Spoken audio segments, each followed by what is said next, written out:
DFO ने जो खुद आईएफएस क्लियर करके आज प्रशासकीय सेवा में है, उनके द्वारा लगाया गया, तो ये बहुत शर्मनाक है। इसकी जांच होनी चाहिए, उस पर कड़ी कार्रवाई होनी चाहिए और नैतिकता के आधार पर विधायक अनुभा मुंजारे जी ने इस्तीफा देना चाहिए। और मौसम अपनी जवान पे काबू रखे। भीख में मांगा हुआ पद लाके यार उड़ान भर रही है। अरे इतनी दम थी तो विधानसभा चुनाव में टिकट क्यों छिन गई आपसे?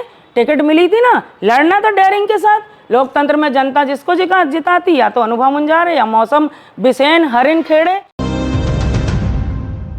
16 अगस्त के दिन फॉरेस्ट रेस्ट हाउस में डीएफओ और एमएलए के बीच क्या हुआ और किस बात को लेकर तकरार बढ़ी कि जांच का विषय बन गया है। जिस तरह से डीएफओ ने विभाग के सर्वोच्च अधिकारी को लिखित पत्र में शिकायत की, मुद्दे पर बहस गर्म हो गई है।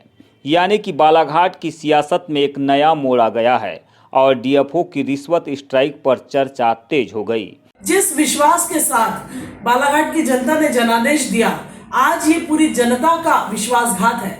और अगर एक महिला होकर एक महिला के ऊपर किसी प्रकार का जिस तरीके से उन्होंने बातें अपने लेटर में लिखी है कि 2-3 पेटी की मांग करी गई, यह लिखा है कि उनके द्वारा कहा गया कि मैं देख लूंगी, जिले के बाहर का तमाम तरीके के जो उन्होंने आरोप लगाए हैं, ये वाकई दुर्भाग्यपूर्ण है। भाजपा नेत्री मौसम बिसेन ने इस मुद्दे को लपकते हुए तपाक से बालाघाट विधायक का नैतिक आधार पर इस्तीफा भी मांग लिया। और मैं तो यह भी कहना चाहूंगी, चूंकि वो एक संवैधानिक पद पर बैठी है, निर्वाचित जनप्रतिनिधि है, इस प्रकार का आरोप अगर एक डीएफओ ने जो खुद आईएफएस क्लियर करके आज प्रशासकीय सेवा में है, उनके द्वारा लगाया गया, तो ये बहुत शर्मनाक है। इसकी जांच होनी चाहिए, उस पर कड़ी कार्रवाई होनी चाहिए और नैतिकता के आधार पर विधायक अनुभा मुंजारे जी ने इस्तीफा देना चाहिए। मौसम की जुबान से नैतिकता का पाठ और सियासी बयान अनुभा मुंजारे को इस कदर नागवार गुजरा कि उन्होंने भी देर किए बिना पलटवार शुरू कर दिया। और यहाँ मेरे को नैतिकता का पाठ पढ़ा रही है। नैतिकता की अगर बात करते हो तो जहाँ जो भाऊ का बंगला बना है ना, पहले उस जमीन की जांच हो जाना चाहिए। कोई इतना बड़ा भूखंड किस तरह से गौरीशंकर बिसेन जी को मिला और कैसे उनकी निजी संपत्ति हो गया, ये मामला जांच का है। अभी आय से अधिक संपत्ति का मामला सुप्रीम कोर्ट तक गया, वो उसका वहाँ पे नैतिकता कहाँ चली गई भाऊ की? भाऊ ने क्यों नहीं अपने पद से इस्तीफा दिया? वो तो प्रामाणिक है ना। तो ये बिसेन परिवार को तो बिल्कुल भी इस तरह की बकवास करना नहीं चाहिए, पहले अपने गिरेबान में झांकना चाहिए।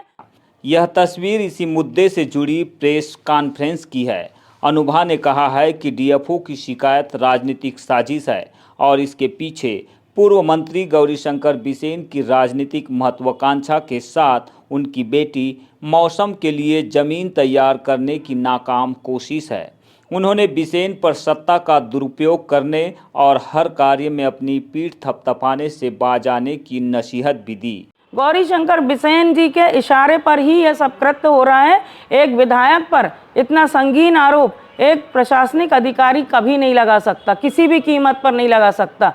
गौरीशंकर बिसेन 29,000 वोटों से पराजित हुए विधानसभा चुनाव में, लेकिन आज भी जो उनके सपने हैं वो बहुत ऊंची उड़ान भर रहे हैं। वो अपने आप को हारा हुआ नहीं मान रहे, वो लोकतंत्र का रोज मखौल उड़ा रहे हैं। रोज आप देख रहे हैं शासकीय कार्यक्रम हो रहे हैं, जो भी कार्यक्रम हो रहे हैं उसमें हार फूल माला पहन रहे हैं, प्रमुख अतिथि बन के जा रहे हैं, कार्यक्रम की अध्यक्षता कर रहे हैं और अपनी वाहवाही लूटने का काम कर रहे हैं। अभी आपने देखा फ्लाईओवर का उस दिन लोकार्पण हुआ, क्या कहाँ था प्रोटोकॉल? किस तरह से धज्जियां उड़ाई जा रही प्रोटोकॉल की? क्या हम विधायक नहीं है क्या? मौसम को लेकर अनुभा ने यह तक कहा कि पहले अपनी सरनेम करेक्ट करे कि वो बिसेन हैं या फिर हरिन खेड़े। अनुभा मुंजारे ने गौरी भाऊ के कार्यकाल से जुड़े कुछ मुद्दों को भी मीडिया के सामने रखा और कहा कि मौसम अपने गिरेबान में झांक कर देखे। इतना दम था तो टिकट कैसे छिन गई और बेटी को टिकट मिली तो पिता क्यों चुनाव मैदान में उतरे? क्या यही इनकी नैतिकता है? मेरे से बकवास कर रही है। टिकट रातों रात बदल दी गई, पिताजी मौके पे आ गए। पिताजी की नैतिकता कहाँ चली गई थी? जब बड़ा बेटी बचाओ और बेटी पढ़ाओ की बात करते हैं तो गौरी भाऊ को बोलना था कि नहीं, मेरी बेटी को टिकट मिली, मेरी बेटी ही चुनाव लड़ेगी। फिर क्यों मैदान में आप उतर गए? अनुभा ने कहा कि राजनीतिक पहचान जनहित के संघर्षों से जुड़ी है। डीएफओ के इस घटिया और बेहुदा आरोप से हम डरने वाले नहीं है। नेहा श्रीवास्तव तो एक मोहरा है। नेहा श्रीवास्तव की इतनी हिम्मत नहीं कि एक सिटिंग एमएलए पे, विधायक पे इतना बड़ा आरोप लगा ले। 2-3 लाख की बात कर रहे हो वो भी हमारे जैसे लोग जो हमने अपना जीवन लगा दिया सच्चाई की लड़ाई में। पर मैं बता देती हूँ, अनुभा मुंजारे डरने वाली नहीं है, सच्चाई के खिलाफ लड़ेगी, चाहे इस सच्चाई की लड़ाई में मेरी जान क्यों ना चली जाए, मैं कभी संघर्ष से पीछे नहीं हटती। उन्होंने यह भी कहा कि बाघ का प्रकरण दबाने के लिए यह सब किया जा रहा है। हम तो चुप नहीं बैठेंगे क्योंकि मेरा मनोबल तोड़ने की कोशिश हुई है। मेरे खिलाफ नगरपालिका में अध्यक्ष रहते पहले भी ऐसा कई बार हो चुका है। आज फिर लग रहा है कि जिला मुख्यालय की सीट खसकने से ये लोग घबरा गए हैं और षड्यंत्र के तहत मेरी छवि खराब करने में जुट गए, लेकिन इनका ये षड्यंत्र कभी सफल नहीं होगा।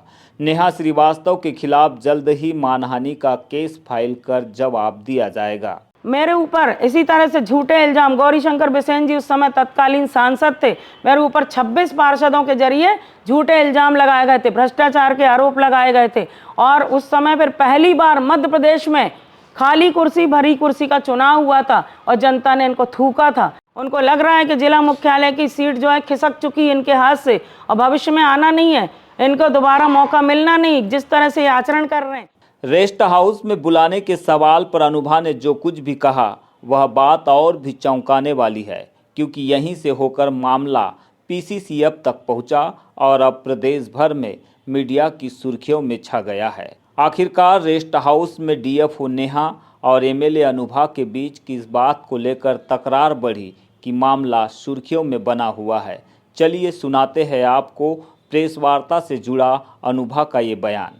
मामला ये था कि नेहा श्रीवास्तव ने 2-3 लोगों से मुझे फ़ोन कराई, ठीक है, जो इसमें वन विभाग से जुड़े हुए हमारे जो एक नेता हैं श्री अशोक मंडलेकर जी, उन्होंने फ़ोन किया मुझे और अपने फ़ोन से उन्होंने नेहा श्रीवास्तव से मेरी बात कराई और उन्होंने कहा भाभी जी आपसे मैडम बात करना चाहती। मैंने बोली कौन? तो बोले जब तक मैंने नेहा श्रीवास्तव का चेहरा भी मैंने कभी देखा नहीं था।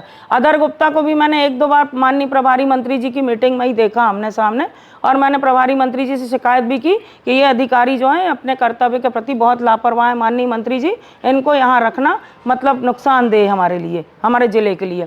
तो नेहा श्रीवास्तव ने मुझसे फ़ोन में बोली कि मैडम आपसे मैं मिलना चाहती हूँ। तो मैंने बोली मिल लीजिए, आप बिल्कुल मिल सकती हैं। तो बोले लेकिन मैं आपके बंगले में नहीं आ सकती, शासकीय कार्यालय में नहीं आ सकती, अगर आप मुझे समय देंगी तो हम फॉरेस्ट के रेस्ट हाउस में मैं आपसे मिल लूँगी। तो मैंने सामान्य तरीके से, हम तो जनप्रतिनिधि हैं, हम इस रेस्ट हाउस में भी आते हैं, कहीं भी रेस्ट हाउस में जाते हैं, सर्किट हाउस में जाते हैं।